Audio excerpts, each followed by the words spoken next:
Welcome back to car Darwin. Himalayan 450ക്ക് പറ്റിയ എതിരാളിയായിട്ട് നമ്മുടെ KTM വന്നിട്ടുണ്ട്. KTMൻ്റെ ഏറ്റവും പുതിയ ADV 390യും ADV 390Xും അവർ ലോഞ്ച് ചെയ്തിട്ടുണ്ട്. അപ്പം ADV 390 നമുക്ക് ഹിമാലയൻ 450 ആയിട്ട് കമ്പയർ ചെയ്യാൻ പറ്റത്തില്ല. കാരണം ആ വണ്ടിക്ക് നല്ല തന്നെ പ്രൈസ് കൂടുതലാണ്. ഓൾമോസ്റ്റ് 1,00,000 രൂപയോളം ഹിമാലയനേക്കാളും കൂടുതലാണ് ADV 390ക്ക്. എന്നാൽ അവർ വില കുറച്ച് X എന്ന് പറഞ്ഞൊരു മോഡൽ ഇറക്കിയിട്ടുണ്ട്. X നോക്കിയാണെങ്കിൽ നമ്മുടെ ഹിമാലയൻ 450 ആയിട്ട് ഓൾമോസ്റ്റ് സിമിലർ പ്രൈസാണ് വരുന്നത്. ആദ്യം നമുക്ക് ലുക്ക് കമ്പയർ ചെയ്യാം. ലുക്ക് എല്ലാവരുടെയും പേഴ്സണൽ ചോയ്സ് ആണ്. എങ്കിലും ലുക്ക് കമ്പയർ ചെയ്യുകയാണെങ്കിൽ 390X നോക്കുകയാണെങ്കിൽ ഒരു പ്രോപ്പറായിട്ടുള്ള ADV ബൈക്കിൻ്റെ ഡിസൈൻ കൊടുത്തേക്കുന്നത് നമ്മൾ ഇൻ്റർനാഷണലി കണ്ട് ശീലിച്ചേക്കുന്ന ആ ഒരു ADV ബൈക്ക് എങ്ങനെ ഇരിക്കുന്നത് അതേപോലെ തന്നെയാണ് അവർ ഡിസൈൻ ചെയ്ത് വെച്ചേക്കുന്നത്. ഈ ഒരു പുതിയ വണ്ടി നോക്കുകയാണെങ്കിൽ കൂടുതലും ഡെക്കാർ ബൈക്കിൻ്റെ ഇൻസ്പിറേഷനാണ്. ഒരു പ്രോപ്പർ ഡെക്കാർ ബൈക്ക് എങ്ങനെ ഇരിക്കുന്നത് അതേപോലെയാണ് KTM ആ വണ്ടി ഡിസൈൻ ചെയ്ത് വെച്ചേക്കുന്നത്.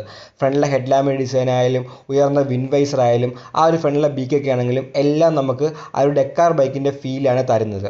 എന്നാൽ ഹിമാലയൻ 450 നോക്കുകയാണെങ്കിൽ അത് വളരെ ക്ലാസിയായ എന്നാൽ വളരെ മോഡേൺ ആയ ഡിസൈനാണ്.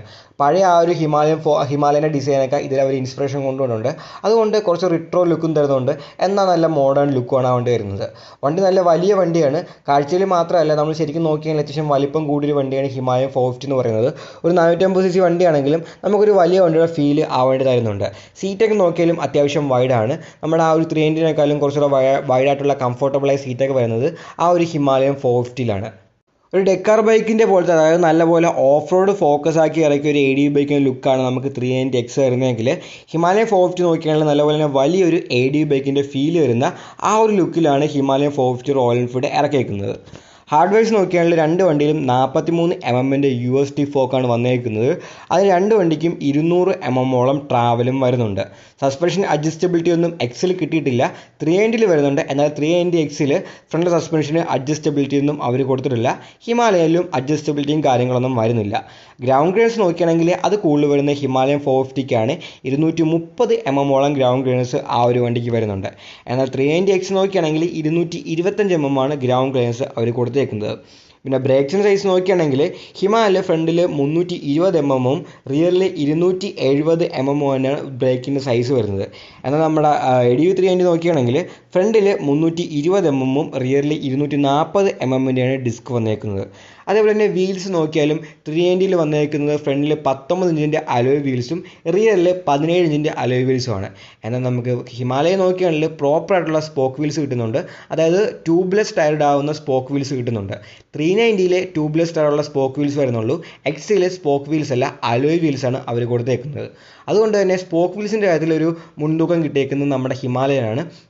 അതിൽ ഫ്രണ്ടിൽ 21 ഇഞ്ചിൻ്റെയും റിയറിൽ 17 ഇഞ്ചിൻ്റെയും ട്യൂബ്ലെസ് ടയേഴ്സ് ഇടാൻ പറ്റുന്ന സ്പോക്ക് വീൽസാണ് റോയൽ എൻഫീൽഡ് കൊടുത്തേക്കുന്നത്. സീറ്റ് ഹൈറ്റ് നോക്കുകയാണെങ്കിൽ 390Xൽ 825 mm സീറ്റ് ഹൈറ്റ് വരുന്നുണ്ട്. ഹിമാലയ നോക്കുകയാണെങ്കിൽ നമുക്ക് പൊക്കം കൂടിയ സീറ്റ് വയ്ക്കാനും പൊക്കം കുറഞ്ഞ സീറ്റ് വയ്ക്കാനുള്ള ഓപ്ഷൻ ഉണ്ട്. ഏറ്റവും പൊക്കം കൂടിയ സീറ്റ് വേണമെങ്കിൽ നമുക്ക് 845 mm വരെ ഉയർത്താൻ പറ്റും. ഏറ്റവും കുറഞ്ഞ വേണമെങ്കിൽ 805 mm വരെ ആ ഒരു സീറ്റിൻ്റെ ഹൈറ്റ് നമുക്ക് താത്താനും പറ്റും. അങ്ങനെ ഒരു ഓപ്ഷൻ ഹിമാലയൻ 450 വന്നിട്ടുണ്ട്. പിന്നെ സീറ്റ് നോക്കിയാലും നല്ല കംഫർട്ടബിളായ കുറച്ചുകൂടെ വൈഡായ സീറ്റൊക്കെ വരുന്നത് നമ്മുടെ ഹിമാലയൻ 450ൽ തന്നെയാണ്. പിന്നെ വളരെ ഇമ്പോർട്ടൻ്റ് ആയ കാര്യം, ഈ ബൈക്കുകളൊക്കെ നമ്മൾ ലോങ് ആയിട്ട് ടൂർ ചെയ്യാനൊക്കെ ഉപയോഗിക്കുന്ന ബൈക്കുകളായിരിക്കും. അതുകൊണ്ട് തന്നെ ഫ്യൂൽ ടാങ്ക് കപ്പാസിറ്റി വളരെ ഇമ്പോർട്ടൻ്റ് ആയ കാര്യമാണ്. ഫ്യൂൽ ടാങ്ക് കപ്പാസിറ്റി നല്ലപോലെ തന്നെ കൂടുതൽ വന്നേക്കുന്നത് ഹിമാലയയിലാണ്. ഹിമാലയയിൽ 17 ലിറ്ററിൻ്റെ ഒരു ഫ്യൂൽ ടാങ്ക് കൊടുത്തേക്കുന്നത്. എന്നാൽ 390X നോക്കുകയാണെങ്കിൽ 14 ലിറ്റർ മാത്രമേ ഫ്യൂൽ ടാങ്ക് കപ്പാസിറ്റി വേണ്ടിട്ടുള്ളൂ. പക്ഷേ ഹിമാലയുള്ള ഒരു പോരായ്മ നോക്കുകയാണെങ്കിൽ ഹിമാലയ നല്ലപോലെ തന്നെ ഹെവിയാണ്. ആ ഒരു വണ്ടി ഏകദേശം 196 കിലോഗ്രാമോളം വെയിറ്റ് വരുന്നുണ്ട്. എന്നാൽ 390X നോക്കുകയാണെങ്കിൽ വെറും 182 കിലോഗ്രാം മാത്രമേ വെയിറ്റ് വരുന്നുള്ളൂ. നല്ലപോലെ തന്നെ വെയിറ്റിൽ രണ്ട് വണ്ടികളും തമ്മിൽ ഡിഫറൻസ് ഉണ്ട്. പിന്നെ ഫീച്ചേഴ്സ് നോക്കിയാലും കുറച്ച് മുമ്പ് നിൽക്കുന്ന 390X ആണ്. 390 നോക്കുകയാണെങ്കിൽ ഒരുപാട് ഫീച്ചേഴ്സ് ഉണ്ട്. എന്നാൽ Xലും അവർ അത്യാവശ്യം ഫീച്ചേഴ്സ് കൊടുത്തിട്ടുണ്ട്. അതായത് സ്വിച്ചബിൾ ആയിട്ടുള്ള ABS വരുന്നുണ്ട്, 3 റൈഡ് മോഡുകൾ വരുന്നുണ്ട്, ബൈ ഡയറക്ഷണൽ ക്വിക്ക് ഷിഫ്റ്റർ വരുന്നുണ്ട്. പിന്നെ ഈ വണ്ടി റൈഡ് ബൈ വയറാണ്, സ്ലിപ്പർ കച്ച് കൊടുത്തിട്ടുണ്ട്. പിന്നെ 12 വോൾട്ടിൻ്റെ ഒരു ചാർജിങ് സോക്കറ്റും 390Xൽ വരുന്നുണ്ട്. ഹിമാലയ 450 നോക്കിയാലും സ്വിച്ചബിൾ ആയിട്ടുള്ള ABS വരുന്നുണ്ട്, റൈഡ് ബൈ വയറാണ്, 2 റൈഡ് മോഡുകൾ കൊടുത്തിട്ടുണ്ട്. പിന്നെ സ്ലിപ്പർ കച്ചും കാര്യങ്ങളൊക്കെ വരുന്നുണ്ട്, ചാർജിങ് ബോട്ടിലൊക്കെ വരുന്നുണ്ട്. എന്നാൽ 390Xലെ പോലെ ബൈ ഡയറക്ഷണൽ ക്വിക്ക് ഷിഫ്റ്റർ നമുക്ക് ഹിമാലയൻ 450ൽ കിട്ടുന്നില്ല. ഇനി ഒരു ഇൻസ്ട്രുമെൻറ്റ് കൺസോളിൻ്റെ കാര്യം നോക്കുകയാണെങ്കിൽ 390Xൽ വരുന്നത് ഒരു 5 ഇഞ്ച് TFT കളർ ഡിസ്പ്ലേ ആണ്. അതിൽ നാവിഗേഷൻ വരുന്നുണ്ട്, കോൾ ആൻഡ് SMS അലേർട്ട് വരുന്നുണ്ട്, ബ്ലൂടൂത്ത് കണക്ടിവിറ്റി വരുന്നുണ്ട്, ഫോൺ കണക്ട് ചെയ്യാൻ പറ്റും. അങ്ങനെ പുതിയ ഫോണുകളിൽ കാണുന്ന എല്ലാ ഫീച്ചേഴ്സും അതിൽ കൊടുത്തിട്ടുണ്ട്. ഹിമാലയ നോക്കിയാലും റൗണ്ട് ഷേപ്പിൽ ഒരു ഡിജിറ്റൽ മീറ്ററാണ് വരുന്നത്. അതിൽ നമുക്ക് കണക്ടിവിറ്റിയും കാര്യങ്ങളും ബ്ലൂടൂത്തും സ്മാർട്ട് ഫോൺ കണക്ട് ചെയ്യാൻ പറ്റും, നാവിഗേഷൻ വരുന്നുണ്ട്, കോൾ ആൻഡ് SMS അലേർട്ട്, അങ്ങനെയുള്ള എല്ലാ കാര്യങ്ങളും വരുന്നുണ്ട്. എങ്കിലും കുറച്ചുകൂടെ വലിപ്പമുള്ള ഡിസ്പ്ലേ ഇട്ടേക്കുന്നത് നമ്മുടെ 390Xലാണ്. ഹിമാലയ നോക്കിയാണെങ്കിൽ ഒരു റൗണ്ട് ഷേപ്പിലാണ് ഒറ്റ ഡിസ്പ്ലേ വരുന്നത്. അത് മോശമൊന്നുമല്ല, എങ്കിലും വലിപ്പം കൂടി ഡിസ്പ്ലേ വരുന്നത് നമ്മുടെ ആ ഒരു 390Xലാണ്. അതും ഡെക്കാർ ബൈക്കിലേക്ക് പോലെയാണ് ഡിസൈനിൽ വന്നേക്കുന്നത്. ഇനി മെയിനായിട്ടുള്ള കാര്യം വണ്ടിയുടെ എഞ്ചിൻ നോക്കാം. ഹിമാലയൻ 450 വന്നേക്കുന്നത് ഒരു 452cc liquid cooled DOHC single cylinder എഞ്ചിനാണ്.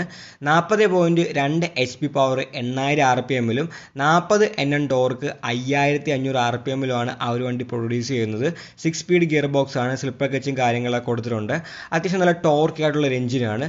40 Nm ടോർക്ക് അത് പ്രൊഡ്യൂസ് ചെയ്യുന്നുണ്ട്. അതേപോലെ തന്നെ നല്ല സ്പീഡും ഈ എഞ്ചിൻ തരുന്നുണ്ട്. നേരത്തെ നമ്മൾ കണ്ടുകൊണ്ടിരുന്ന പഴയ റോയൽ എൻഫീൽഡ് എഞ്ചിൻ പോലത്തെ ഒരു എഞ്ചിനല്ല, ഇതൊരു ലോങ് സ്ട്രോക്ക് എഞ്ചിനൊന്നുമില്ല, നല്ലപോലെ തന്നെ പവർ പ്രൊഡ്യൂസ് ചെയ്യുന്ന എഞ്ചിനാണ്.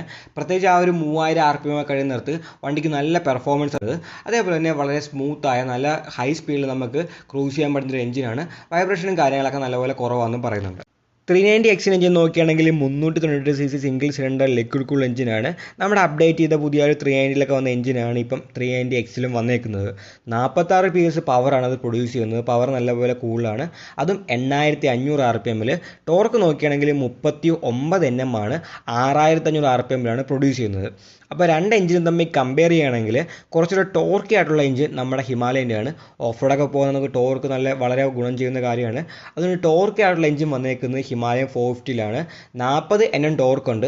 അതും 5500 RPM തന്നെ ഈ ഒരു 40 Nm പവറും വണ്ടി പുറത്തെടുക്കുന്നുണ്ട്. നേരെ മറിച്ച് 390X നോക്കുകയാണെങ്കിൽ 39 Nm ടോർക്കേ ഉള്ളൂ. അത് 6500 RPMലാണ് പ്രൊഡ്യൂസ് ചെയ്യുന്നത്. അപ്പോൾ നല്ലപോലെ ലോ എൻഡ് ടോർക്കൊക്കെ ഉള്ള എഞ്ചിൻ നമ്മുടെ ഹിമാലയൻ 450യുടെയാണ്.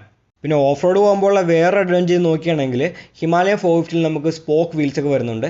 എന്നാൽ 390X നോക്കുകയാണെങ്കിൽ അലോയ് വീൽസേ കമ്പനി കൊടുത്തിട്ടുള്ളൂ. അപ്പം അത് ഹിമാലയൻ്റെ ഒരു അഡ്വാൻറ്റേജ് ആണ്.